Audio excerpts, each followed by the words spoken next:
Hello Vizag people, ఇప్పటి వరకు మనమైతే పెద్ద విగ్రహాలు ఎక్కడ ఉన్నాయో చూసాం కదా. పెద్ద విగ్రహాలతో పాటు మోడలింగ్ విగ్రహాలు చూడాలంటే తప్పకుండా ఈ లొకేషన్కి అయితే మనం విజిట్ చేయాలి.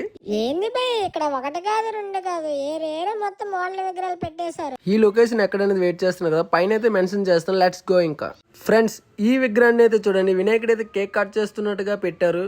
ఏందన్నా మోడల్ విగ్రహాలని స్టార్టింగ్ అయిపించా, ఈ విగ్రహం చూస్తే చాలా చిన్నదిగా ఉంది. ఏంది, విగ్రహాన్ని చూసావా? ఆ డెకరేషన్ చూడు భయ్యా, కళ్ళు చెదిరిపోతుంది.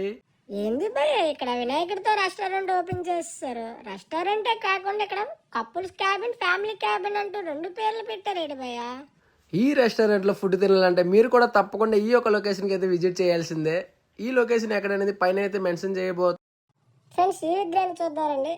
ఫ్రెండ్స్ ఈ విగ్రహం చూసారా, రాధాకృష్ణుని విగ్రహం అయితే ఈసారి డిఫరెంట్ గా ఎలా ఆలోచించారంటే రాధాకృష్ణుని పక్కన గోపికలను అయితే పెట్టి వీలైతే విగ్రహాన్ని అయితే హైలైట్ చేశారు. ఫ్రెండ్స్, హనుమాన్ మూవీ ఎంత పెద్ద హిట్ అయిందో మనందరికీ తెలిసిందే. వీలైతే హనుమాన్ మూవీ పోస్టర్లో వినాయకుడిని పెట్టి మరొకసారి అయితే ప్రమోషన్ చేసేస్తున్నారు.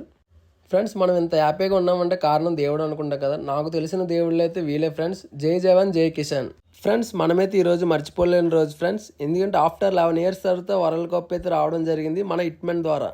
ఏంది భయ్, ఆ పుష్ప 2 సినిమా రిలీజ్ కాకముందు వీలైతే పుష్పలో ఉన్న సాంగ్ స్టెప్ అనేది వినాయకుడి రూపంలో పెట్టేశారు. ఫ్రెండ్స్, ఈ విగ్రహాన్ని చూడండి, అర్ధనాదేశ్వరుడి విగ్రహం రూపంలో వినాయకుడిని అయితే కూర్చోబెట్టుకున్నారు.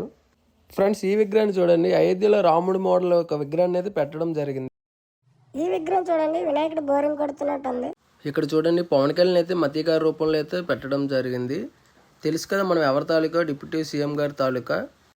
మన ఏపీకి వీళ్ళు ముగ్గురు ఎంత అవసరం అనేది మనందరికీ తెలిసిందే కదా. ఫ్రెండ్స్, ఈ విగ్రహం చూడండి, అర్ధనాదేశ్వరి విగ్రహం రూపంలో అయితే పెట్టడం జరిగింది. ఫ్రెండ్స్, ఇప్పటి వరకు మనం చూసిన విగ్రహం అంటే ఈ యొక్క విగ్రహం అయితే చాలా డిఫరెంట్గా ఉంది. ఫ్రెండ్స్, వినాయకుడు కొండలు చేయడం అయితే చూసాం, కానీ వీలైతే ఏకంగా వినాయకుడిని కొండతో చేస్తారు. ఫ్రెండ్స్, ఈ విగ్రహం చూస్తే గాల్లో ఉన్నట్టుంది కదా, మీకు ఎలా పెట్టారో తెలిస్తే కామెంట్ చేయండి. ఫ్రెండ్స్, ఇప్పటి వరకు మనం వినాయకులని డిఫరెంట్ వినాయకులను చూసాం. వీలైతే ఏకంగా పందిరినే డిఫరెంట్గా కట్టడం అయితే చూస్తున్నాం. ఫ్రెండ్స్, ఓన్లీ ఏకంగా రాకెట్నే కట్టిస్తారు వీలైతే. Do follow Vizag idols, more updates.